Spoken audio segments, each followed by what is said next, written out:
Baik, bismillahirrahmanirrahim. Assalamualaikum warahmatullahi wabarakatuh. Waalaikumsalam warahmatullahi wabarakatuh.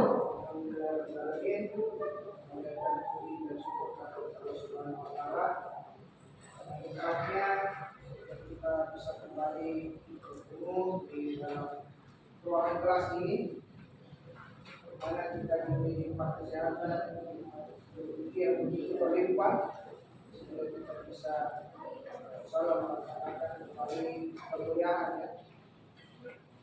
Di mana pekan lalu ya, saya menemukan hal yang luar biasa dari Anda semua, yaitu dalam pembuatan tugas yang menjelaskan mengenai sejarah komputer dan juga bagaimana perkembangannya. Saya kira dengan tugas tersebut banyak manfaat insyaallah yang bisa kita dapatkan semua, bukan cuma untuk kita, dan juga bisa bermanfaat untuk orang lain juga.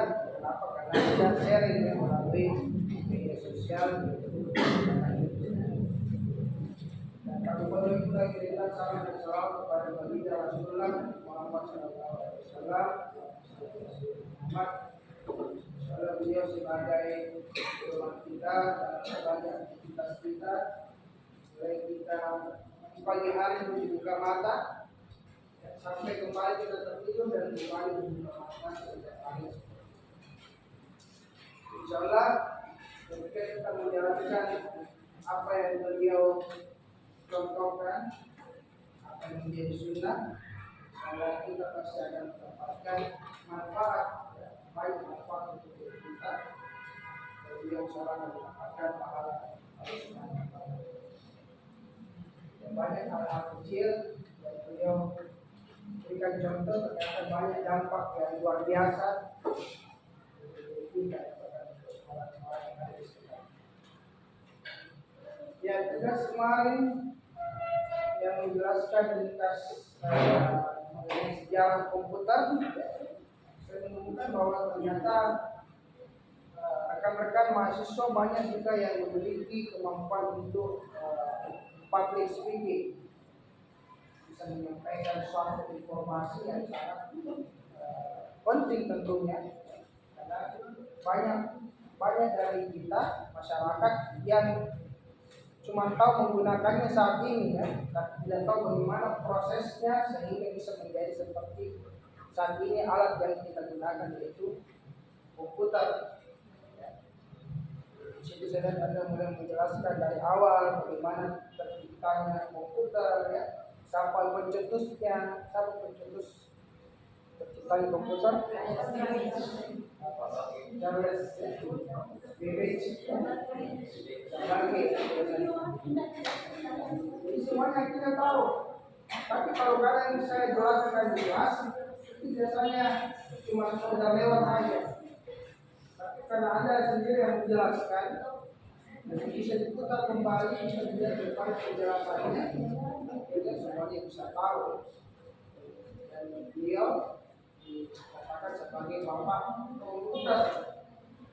Apa? Karena pencetusnya adalah Charles Babbage.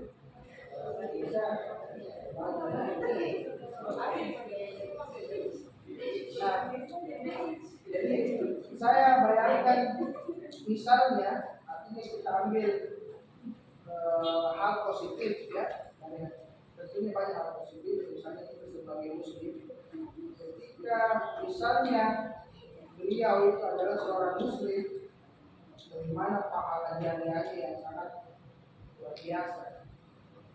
Karena pencetusnya terciptanya komputer, kemudian berkembang terus, dimanfaatkan untuk berbagai hal yang bermanfaat, baik di dunia pendidikan, di dunia kesehatan, di industri dan lain-lain. Kalau insyaallah muslim ya, pahalanya pasti akan berjalan terus ya, kejadian. Katanya Ustaz Dasar Latif, ya mereka itu memang menciptakan suatu hal yang bermanfaat ya. Tapi untuk mengambil pahalanya itu di akhirat tidak ada kuncinya. Kuncinya itu Islam. Jadi mereka juga mengatakan, oh seperti ini Pak, seperti ini. Sebenarnya yang akan menikmati, tapi untuk mengambil hadiah tersebut, kamu harus punya kunci. Apa kuncinya? Islam. Artinya dari sini kita juga bisa mengambil pelajaran bahwa mari kita menciptakan, minimal kita membuat suatu hal yang bisa banyak bermanfaat untuk orang lain. Seperti yang Anda buat itu adalah sudah menjadi suatu hal yang bisa bermanfaat untuk orang lain. Tidak menutup kemungkinan bukan cuma mahasiswa belajar, bisa saja menjadikan video Anda itu menjadi referensi belajar. Oh ternyata penciptanya komputer ini adalah Bapak ini, Charles Babbage. Ternyata beliau dibantu oleh asistennya. Siapa asistennya? Asistennya perempuan. Ya. Siapa namanya? Babbage. Yang lain ada?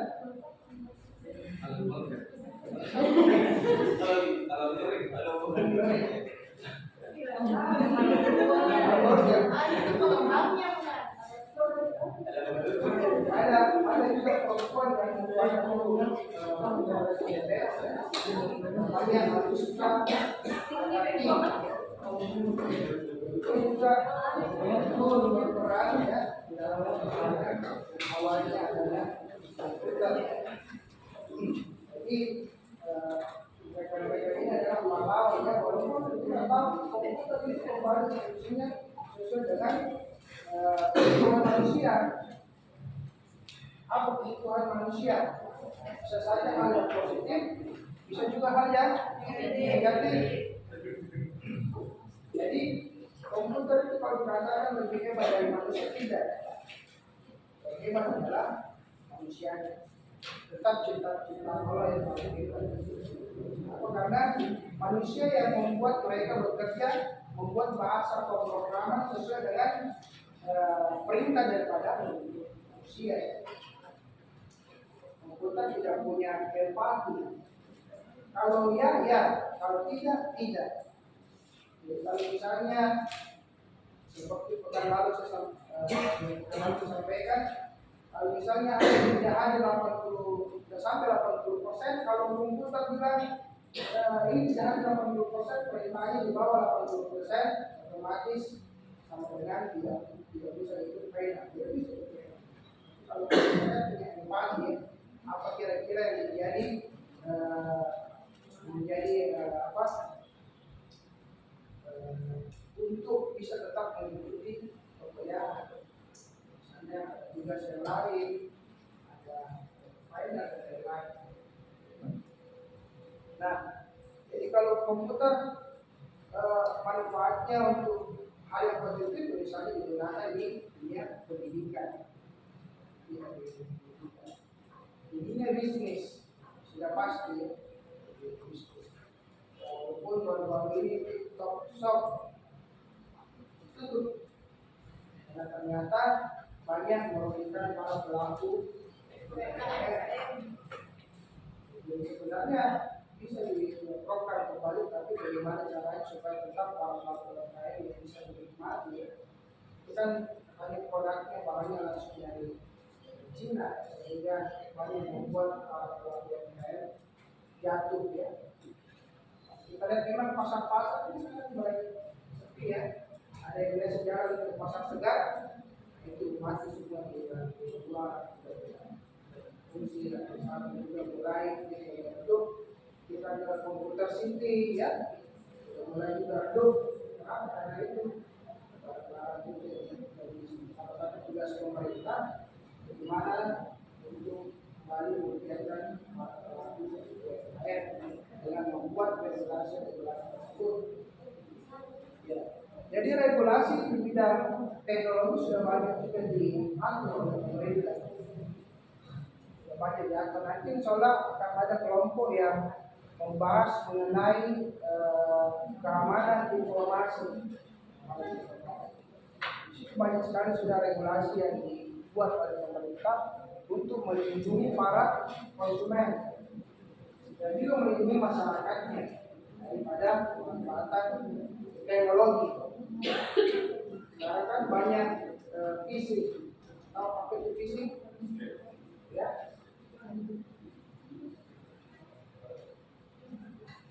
Ada kriminal cyber crime ya, cyber crime namanya phishing. Phishingnya itu dia memasukkan data ya. Apakah penyamar untuk misalnya sekarang saja ada aplikasi daring yang menjadi WA seperti itu kan adalah pelaku phishing. Misalkan akan bahwa ada undangan misalnya dan pernikahan, seakan-akan bahwa ada permintaan apa ya, kita klik masuklah data kita, jadi memasukkan data untuk mencuri data-data daripada. Nah, sehingga sekarang sudah mulai juga banyak diatur terkait dengan hal tersebut.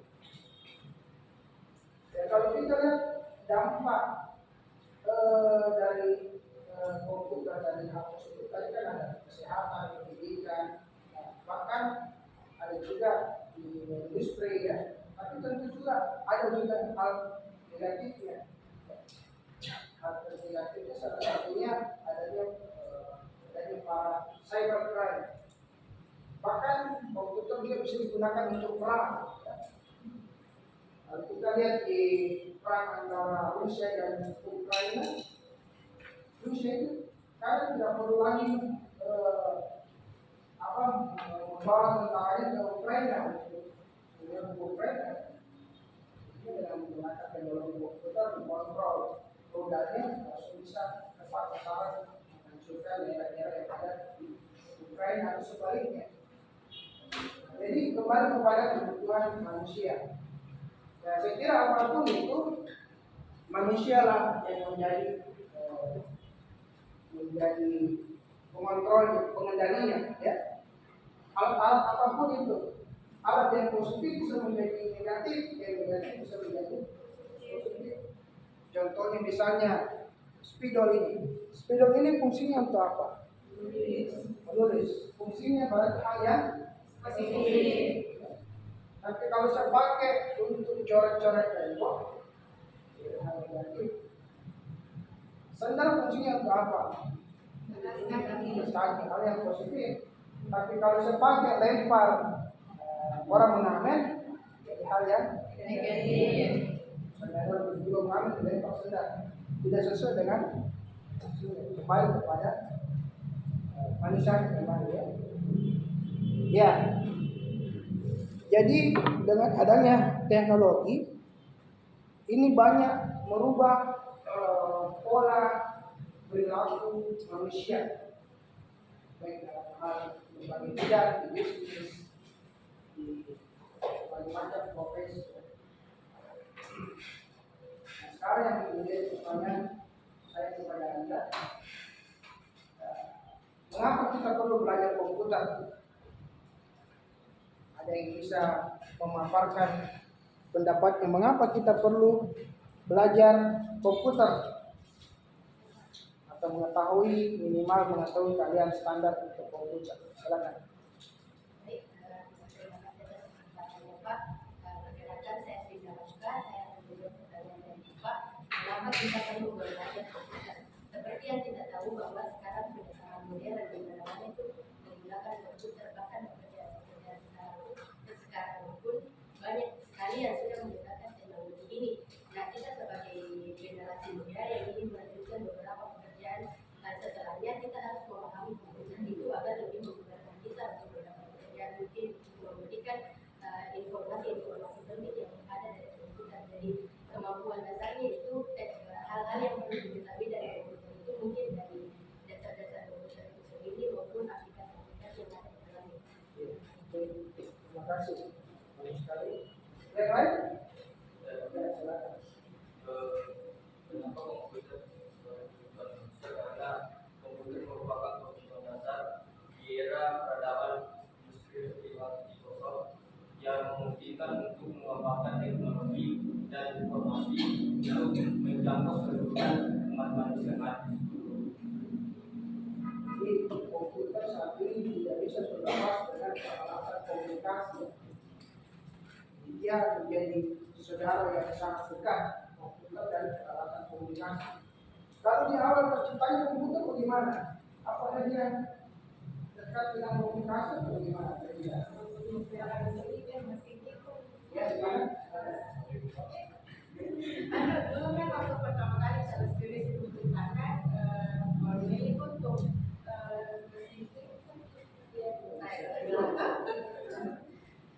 Katanya waktu ketemu Pak Charles bilangnya gitu, Pak Charles.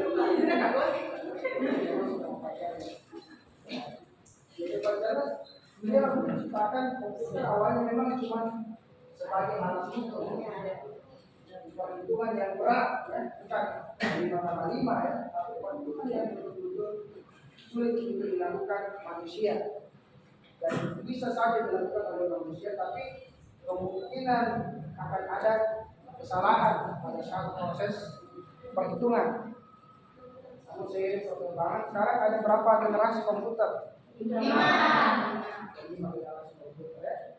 Dari generasi pertama di mana masih menggunakan secara fisik ya cukup besar sekali,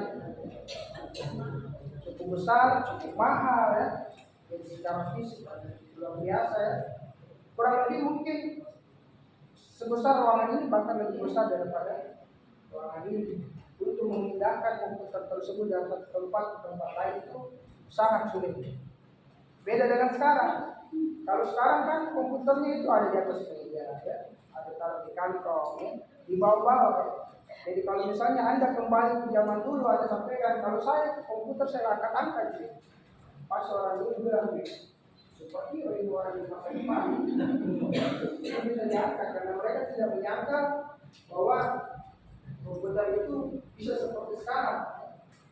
Jadi di generasi kelima saat ini terus berkembang, komputer itu semakin kecil ya, semakin murah ya, semakin murah ya. Kalau dulu komputer generasi awal itu sangat sulit untuk dibeli atau digunakan oleh individu atau perusahaan. Yang bisa menggunakan adalah pemerintah ya. Tentu saja. Jadi komputer di awal dia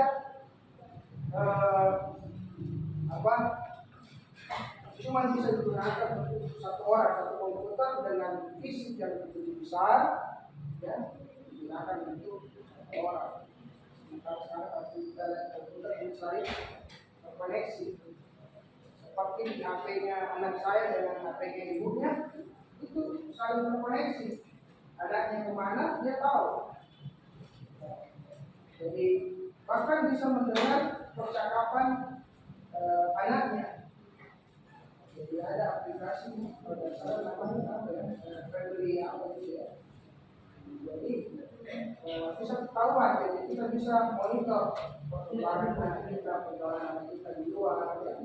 Jadi orang tua Anda juga di kampung bisa sampaikan, Pak ini ada aplikasi yang jadi Bapak bisa tahu saya dengan apa yang sebenarnya. Saya sementara kuliah Pak, saya tahu bisa didengar, ternyata ini ada di sini. Jadi saling terkoneksi sekarang. Saking canggihnya. Dulu saya waktu kuliah, karena belum ada aplikasi seperti Simak sekarang, ya, saya hanya di 1 bulan atau 2 minggu sebelum masuk kuliah kita sudah kembali ke kampus. Berarti memotong waktu minggu saya. Minggu sebelum masuk kuliah, saya harus kembali ke Jogja. Terpotong waktu itu, misalnya saya masih bisa di Makassar, saya harus kembali ke Jogja. Kenapa? Karena saya harus melakukan KRS secara offline.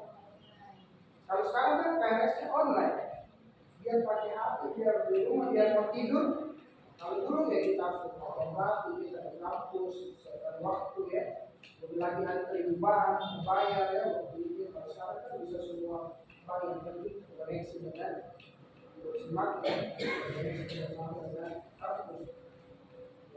Jadi yang saya saya yang dari Papua, mereka tidak pernah pulang. Saya tanya kenapa tidak pernah pulang kalau lebaran misalnya, atau kalau lebaran tidak pulang, ya. Nanti selesai baru pulang. Dan bagaimana kita mau pulang? Perjalanan saja dari Surabaya ke Papua kurang lebih 1 minggu lebih. Terus kembalinya lagi untuk 1 minggu. Liburnya misalnya cuma 1 bulan, berarti 2 minggu itu habis waktunya. Ya, ada dari Papua ya? Ada dari Papua ya? Ada kelas lain, ada dari Papua, ada dari mana? Saya lihat yang berbeda. Saya merasa dari Papua. Bukan darahnya Papua, tapi mungkin besar air di sana. Ya, jadi hal-hal tersebut dengan adanya teknologi maka efisiensi dan efektivitas itu akhirnya tercipta untuk kita sebagai pelaku akademisi. Ya. Di dunia kesehatan misalnya, di dunia kesehatan orang sekarang bisa melakukan operasi menghancurkan misalnya apa itu namanya usus buntu melakukan operasi. Ya. Yang menggunakan komputer, menggunakan laser, usus buntunya bisa hancur. Kalau dulu kan harus disobek perutnya, sobek butuh waktu lagi berapa lama untuk kering ya, dan kembali sudah. Jadi banyak juga teknologi di bidang kesehatan. Di bisnis pun seperti itu ya.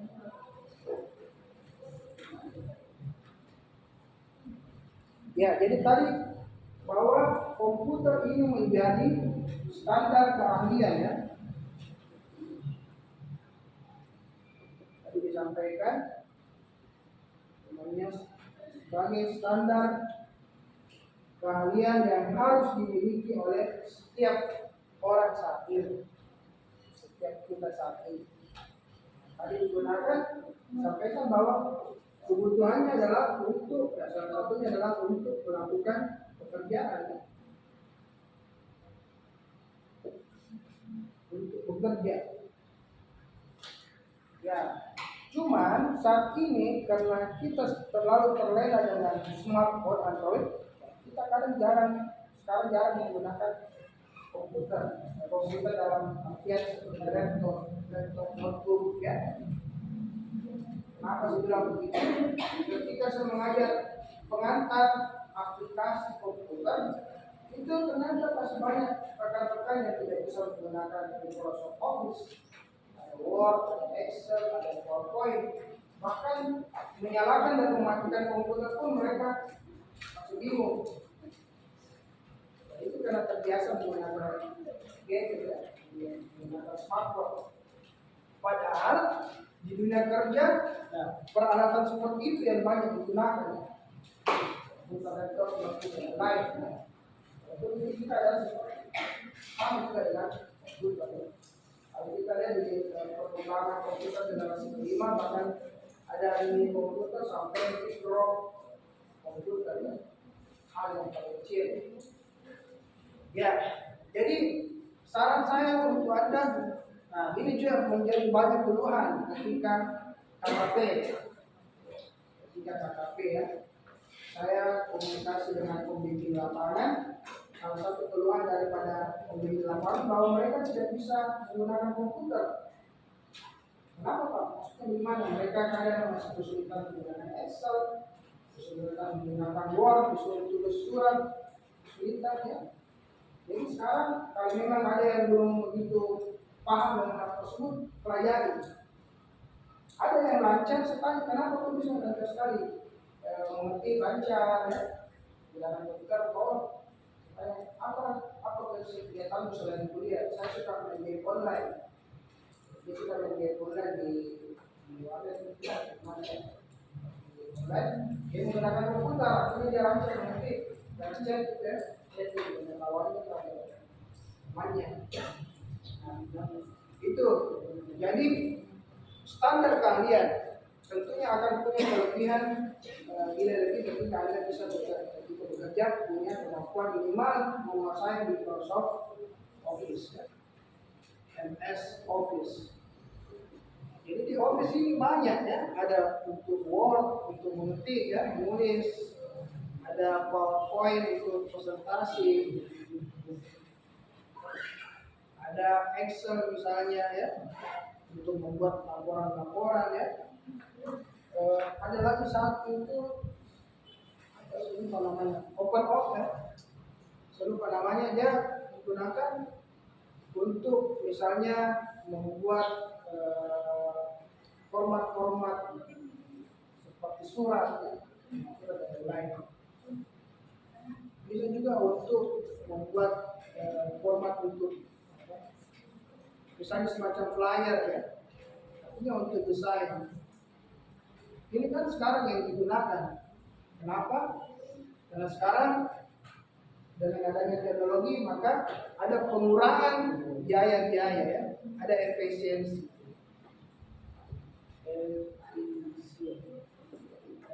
Dari segi biaya. Jadi kantor sekarang berusaha untuk melakukan efisiensi, misalnya pengurangan biaya kertas. Jadi kalau kita kosan ini kan mengurangi biaya kertas. Sekarang kan kalau ada pengumuman dikirim melalui file PDF misalnya. Ya kan kalau mau ujian yang skripsi itu file PDF kan dikirim selesai.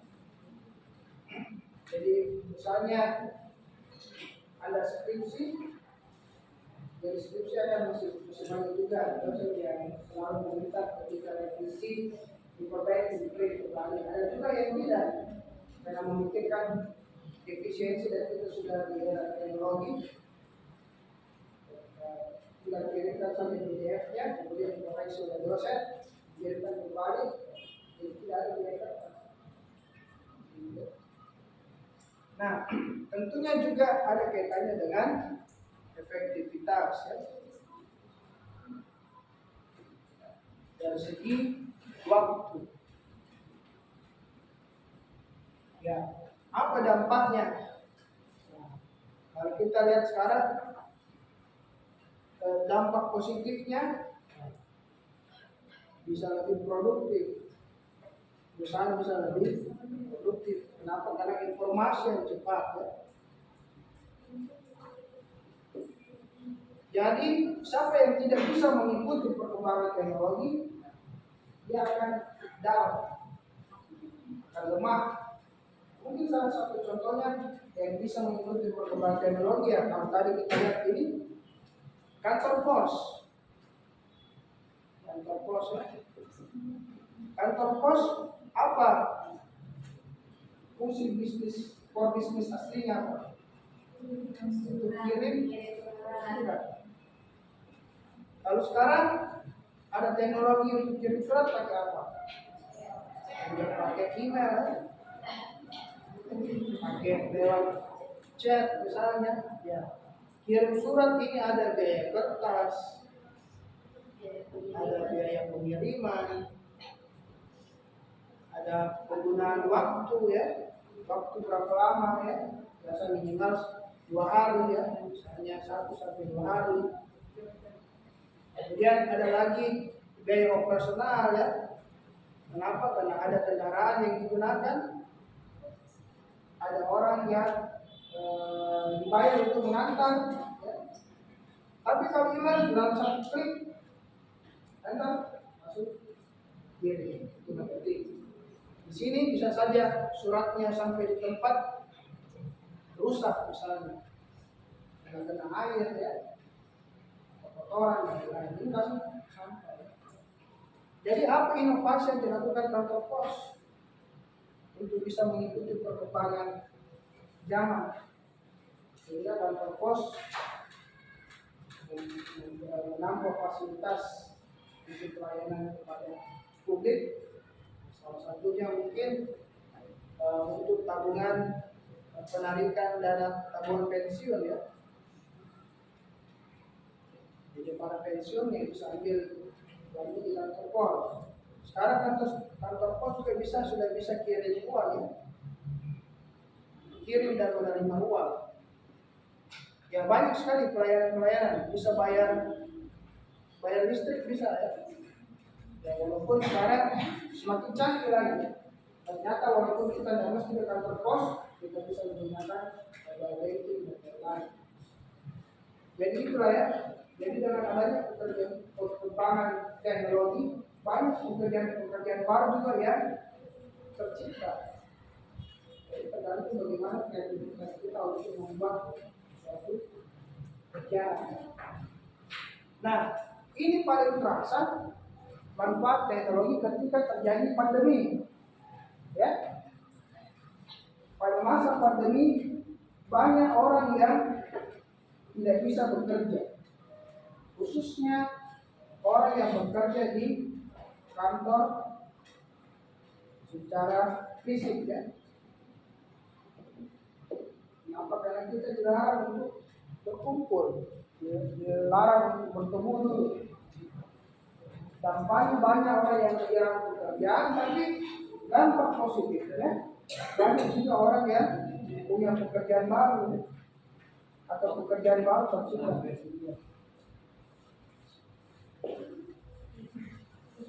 Jadi banyak orang yang berpikir kreatif akhirnya.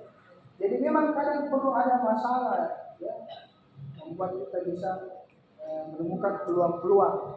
Jadi itu hikmah daripada suatu permasalahan.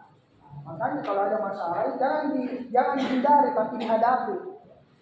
Kalau kita menghindari malah tambah menjadi masalah. Tapi kalau kita menghadapi kadang di situ ada peluang-peluang yang bisa kita dapatkan. Ya. Nah, banyak tercipta pekerjaan baru dengan adanya teknologi. Salah satunya ada content creator. Ya. Content creator di mana dulu cuma sekedar untuk apresiasi diri, tapi sekarang justru malah menghasilkan bisa banyak manfaatnya. Akhirnya salah satunya ada namanya virtual office. Apa itu virtual office? Apa itu virtual? Ada yang bisa katakan ini? Apa yang virtual?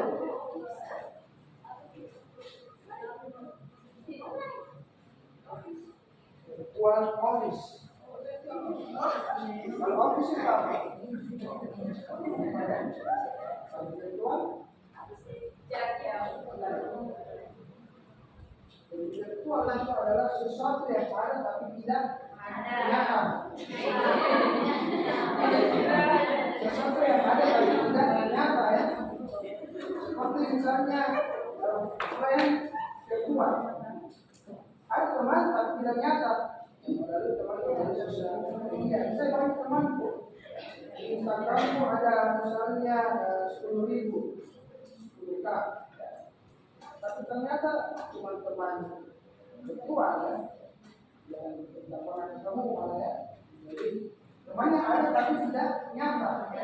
Sesuatu yang ada tidak nyata. Sebenarnya ada tapi tidak nyata. Virtual office.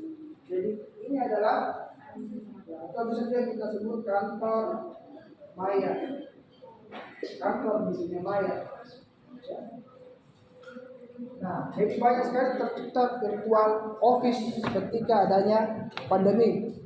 Dari sebelum ada pandemi, ketika saya mengajar mata kuliah sistem informasi manajemen, kita sudah sampaikan ya kepada rekan-rekan mahasiswa bahwa ada hal lain yang kita bisa lakukan untuk mengerjakan suatu pekerjaan tidak mesti di dunia nyata, itu virtual office. Nah, sebenarnya ini sudah mulai tren dari sebelum pandemi ya, tapi ketika pandemi trennya semakin meningkat. Ya, waktu saya kuliah, dosen-dosen saya sudah, karena kebetulan saya di teknik informatika, mereka sudah bekerja dengan banyak bekerja dengan menggunakan virtual office tanpa harus bertemu. Itu di tahun 2000-an ya, mereka sudah menggunakan. Karena kebetulan memang dosennya di bidang IT. Ya, Jadi apa perbedaan physical office dengan kantor fisik? Yang pertama tadi ada tapi tidak nyata ya.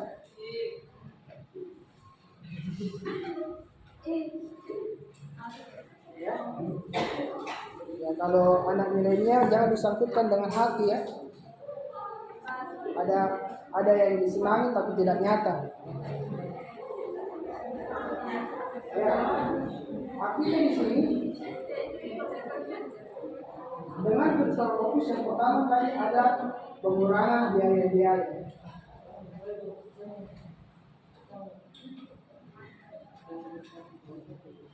Kira-kira pengurangan biaya-biaya seperti apa dengan virtual office? Transportasi salah satunya mungkin ya. Transportasi, apalagi? Kalau kita punya kantornya fisik, ya kita harus kasih uang transfer untuk karyawan kita.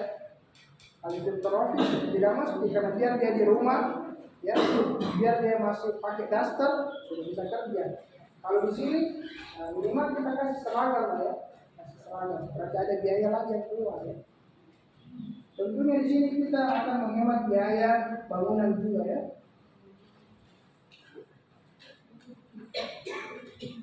Hemat biaya bangunan. Kalau bangunan kita punya ruko misalnya, punya ruko, ya apa tanggungannya? Tanggungannya adalah bangunan pajak ya, PPB ya.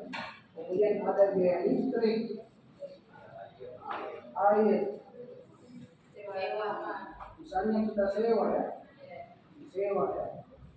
apalagi ada biaya peralatan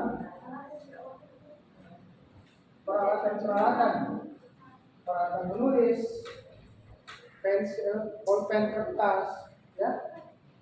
Kalau kantornya panas, kita tambah kipas angin ya. Ada lagi biaya. Ataukah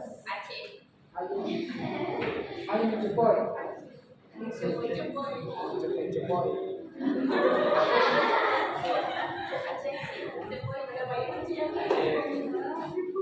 Sekarang ini kita sedang memakai Aceh ya, angin cepoi. Ya, jadi ada banyak biaya yang akan keluar dan lain-lain. Tentunya masih banyak lagi ya, biaya maintenance ya, perbaikan gedung misalnya.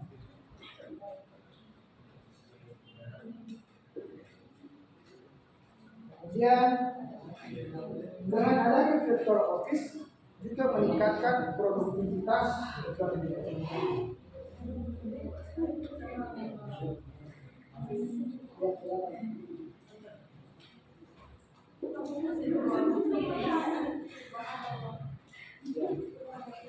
Kita akhiri perkuliahan sampai di sini. Jadi ya,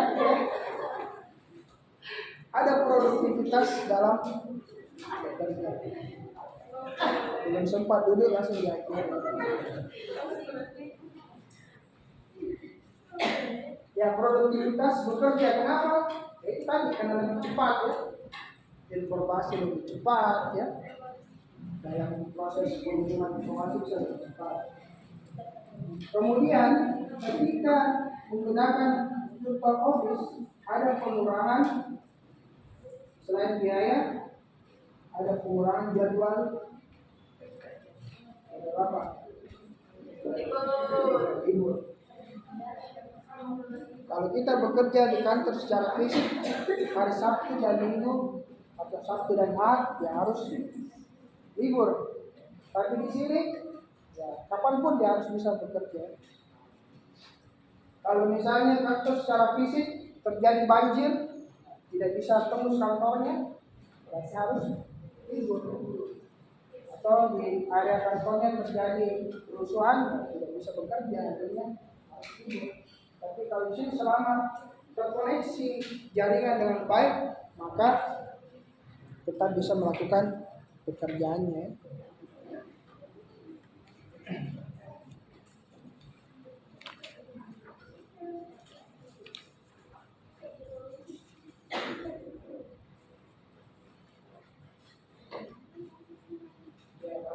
secara fisik, ya walaupun paradigmanya di masyarakat kita, ketika ada orang yang setiap hari cuma di rumah saja, itu adalah orang yang tidak bekerja, tidak berguna juga ya, tidak berguna dan tidak itu paradigma dulu ya. Jadi yang orang yang bekerja itu adalah orang yang keluar pagi, pulang sore, mungkin dengan pakaian yang rapi, ya. Atau seperti dengan pakaian seragam, itu adalah orang yang bekerja, orang yang berguna. Saya lupa apa bahasa Indonesia itu kalau orang yang tidak berguna ya. Berguna.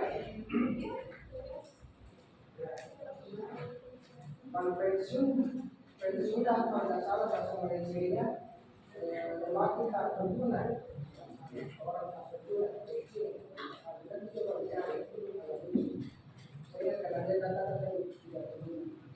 Ya, jadi itu paradigmanya ya. Padahal ada satu contoh kasus, ada dua bersaudara di Sumbar ini. Terjadi cuma di rumah saja, tapi masyarakat ini di Pulau Jawa, masyarakat sekitarnya kaget kenapa? Karena dia bisa kasih orang tuanya haji, bisa berikan orang tuanya kendaraan dan lain-lain. Jadi kalau masyarakat ini bagaimana? Kenapa ini orang cuma di rumah saja? Bisa ini, bisa ini, gitu ya. Masyarakat sekitar pikir, oh ternyata ini punya tuyul.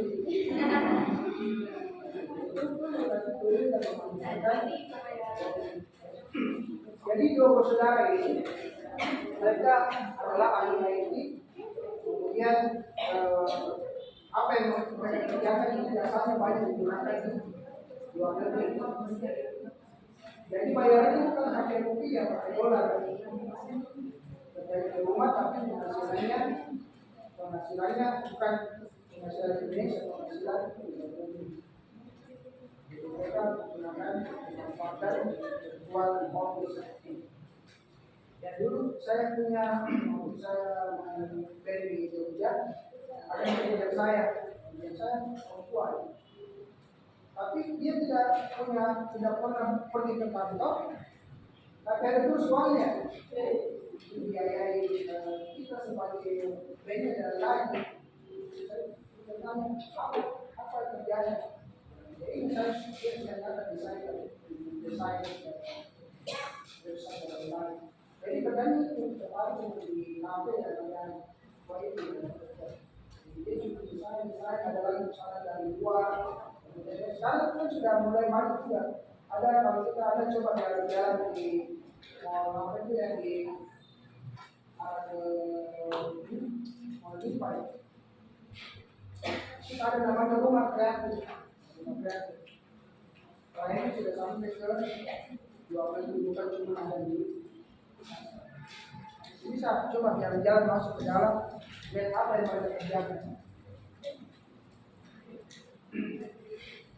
Ya artinya di sini saya menyampaikan ini adalah untuk membuka pikiran kita, ya, bahwa pekerjaan itu tidak mesti kita harus berada di kantor, kita berada di satu tempat ya, untuk suatu tempat khusus untuk melakukan satu pekerjaan.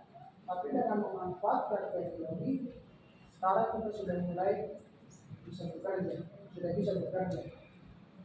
Seperti saya di sini, saya sudah bisa, kalau saya ada kereta, saya sudah bisa jual tiket tanpa saya harus berkomunikasi atau bertemu langsung dengan konsumen saya.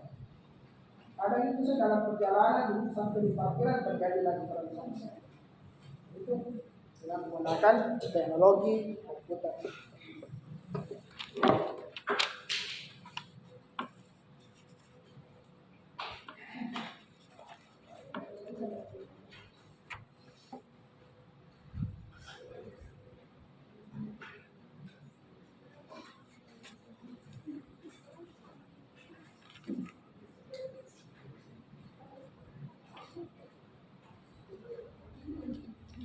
Ya, jadi komponen komputer itu ada terdiri dari 3 ya, komponen komputer.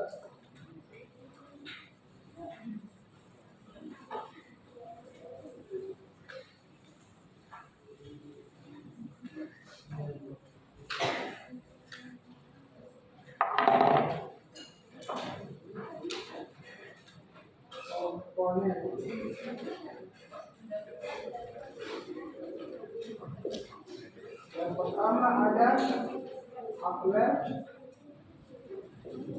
ada software, kemudian ada apa lagi? Hardware, software, underwear.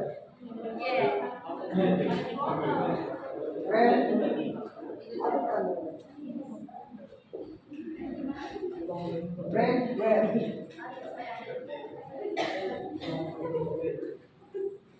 Hardware itu apa? Perangkat lunak, perangkat keras, keras.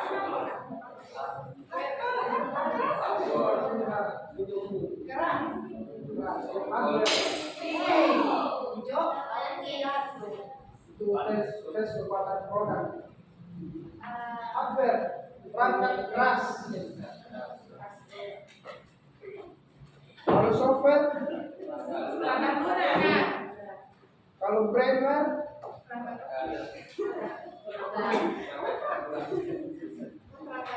brandware adalah pengguna ya. Pengguna di perangkat lunak ya. Keras. Ya, dari ketiga ini tentunya harus saling mendukung ya. Karena ada juga yang hardware-nya canggih, software-nya tidak canggih. Dampaknya apa? Jadi mubazir istilahnya. Sudah punya perangkat yang canggih dengan prosesor yang bagus, dengan mainboard yang bagus, ya. Tapi ternyata software-nya cuma mengerti. Nah, jadi mubazir. Jadi kalau ada di sini beli laptop, beli notebook, ya gunakan sesuai dengan kebutuhan Anda. Ya, karena buat gaya-gayaan, beli yang mahal-mahal, tapi cuma dipakai untuk mengerti. Kalau cuma mengerti ya pakai yang biasa-biasa saja. Kecuali misalnya Anda gunakan sebagai untuk membantu pekerjaan Anda, misalnya dibuat kreator untuk editing video, editing audio, ataukah untuk mendesain, ataukah ada aplikasi yang Anda gunakan untuk menghitung, misalnya Anda di manajemen. Dan itu buat ketika dilakukan dengan hardware yang spesifikasi rendah ya. Ataukah sebaliknya, hardware-nya spesifikasinya rendah, tapi software-nya yang tinggi. Dampaknya apa? Jadinya komputernya lambat. Kenapa? Karena kerjanya berat, ya. Tidak saling support ya. Jadi kedua ini harus saling support. Ataupun juga misalnya komputernya, hardware-nya sudah canggih, software-nya sudah canggih, tapi orangnya Tidak canggih. orangnya tidak canggih. Dikasih fasilitas sama orang tuanya, ini beli komputer dengan harga 10 juta misalnya, atau 20 juta. Oh ya, terpasang di kamarnya. Ternyata orang yang menyalakan komputer saja sulit, atau mematikan komputernya sulit, ataukah bisa menyalakan mematikan tapi cuma dipakai untuk mengetik misalnya, atau main Tetris, jadi ketiga ini harus saling support, hardware, software, dan firmware. Jadi kalau kita cuma pakai untuk mengetik skripsi, tidak usah beli yang mahal. Kecuali misalnya ada aplikasi olah data yang membutuhkan spesifikasi hardware yang besar, yang canggih, bisa menggunakan hardware yang baik ya. Nah, apa saja komponen hardware ini? Apa saja yang ada di dalam hardware komputer?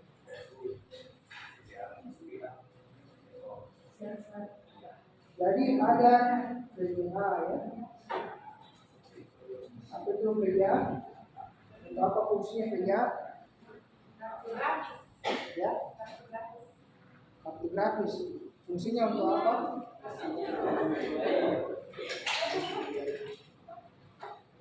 Itu menampilkan ya.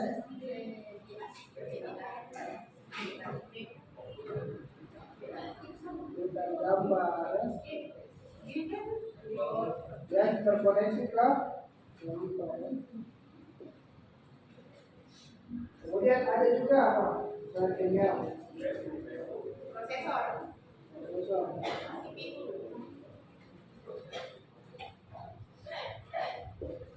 Apa fungsinya prosesor? Pasar sentral. Pasar sentral. Ini ada Pak ya. Apa bacanya? Otak sentral dan sebuah komputer. Prosesor adalah yang mengerjakan semua perintah yang sudah terprogram dan disimpan dalam hard disk. Jadi prosesor itu otaknya ya, sama dengan manusia, otaknya manusia. Jadi otaknya kita ini prosesor. Kalau otaknya beleng-beleng, prosesornya juga beleng-beleng ya. Katanya Pak Ustaz Dasar.